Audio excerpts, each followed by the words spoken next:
Here's some stuff that I find really hard to believe. You tagged and I'm answering. Fingerprints. How are there no duplicates? What database is storing all this information? The tiny patterns or ridges on your fingertips form in the womb, and they're influenced by various different factors, including genetics, but also different conditions in the womb while your fingers are developing. And because these factors are slightly different for every single person, even identical twins have different fingerprints. But your fingerprints are not automatically stored anywhere. They're not in one giant database when you're born.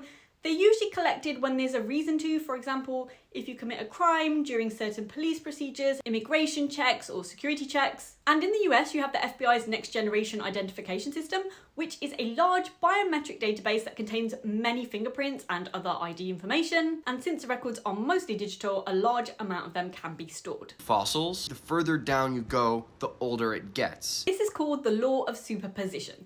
In a sequence of undisturbed sedimentary rocks, newer layers are deposited on top of older layers. Fossils that are found deeper down are usually older than the fossils near the surface. But this only works when the layers haven't been heavily disturbed by things like earthquakes, erosion, or human activity. But scientists use other techniques to determine an actual numerical age. Enter radiometric dating. Some rocks contain radioactive elements that naturally decay into other elements at a predictable rate. And by measuring the amount of the radioactive isotope remaining and the amount of its decay products, scientists can estimate how long ago a rock formed.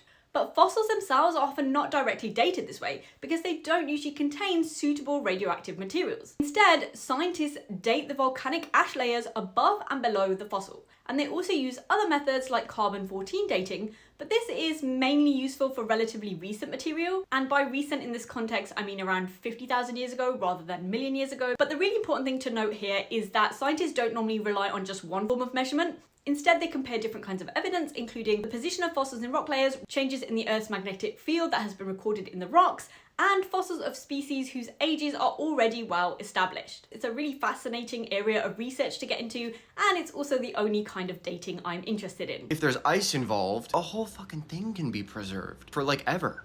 Ice can preserve things for an extremely long time because it creates conditions that slow down the processes that normally destroy organic material. But even so, ice doesn't preserve things forever. Even while frozen, some chemical changes do happen, just very, very slowly. So ice is more like a natural freezer rather than a perfect time capsule. It's illegal to communicate with dolphins. It's not illegal to communicate with a dolphin, but there are laws centered around protecting dolphins and how they can be studied. Since they are highly intelligent social animals, scientists do communicate with dolphins in controlled research environments, but the interaction is regulated and designed to minimize harm. But so far, we haven't really developed any kind of human-style conversation with dolphins, which is flippin' disappointing if you ask me.